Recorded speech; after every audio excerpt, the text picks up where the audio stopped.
ત્યારબાદ વાત સાબરકાંઠાની કરીએ તો સાબરકાંઠાના વિજયનગરમાં પણ જે ખેતરો છે તે બેટમાં ફેરવાઈ ગયા છે તેવી સ્થિતિનું નિર્માણ થયું છે। ત્યાં પણ સારો એવો વરસાદ વરસ્યો છે। ઉપરાંત પ્રાંતિજમાં પણ પ્રાંતિજ શહેર અને ગ્રામ્ય વિસ્તારોમાં પણ ઠેર ઠેર જળબંબાકારની સ્થિતિ જોવા મળી રહી છે। સારો એવો વરસાદ વરસી રહ્યો છે જેને કારણે વાતાવરણ ખુશનુમા બનેલું જોવા મળી રહ્યું છે। કેવી છે વરસાદની સ્થિતિ હાલ ત્યાં? હિતેશ રાવલ પાસેથી વધુ વિગતો મેળવીએ। હિતેશ। જી અંકિત, સમગ્ર સાબરકાંઠામાં ધીમે ધારે હળવો તો ક્યાંક ધોધમાર વરસાદ વરસી રહ્યો છે।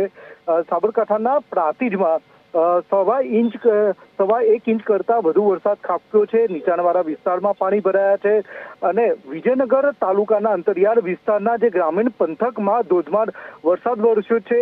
જે વિજયનગર તાલુકાની વાત કરીએ તો ગ્રામીણ પંથક ડઢવાવ, પાલ, ચિતરિયા, કોડિયાવાડા સહિતના આજુબાજુના જેટલા ગ્રામીણ વિસ્તારમાં છે તેમાં ખેતરોમાં પાણી ભરાયા છે અને આજુબાજુ વિસ્તાર રોડ રસ્તા ઉપર પણ પાણી વળી ચૂક્યા છે।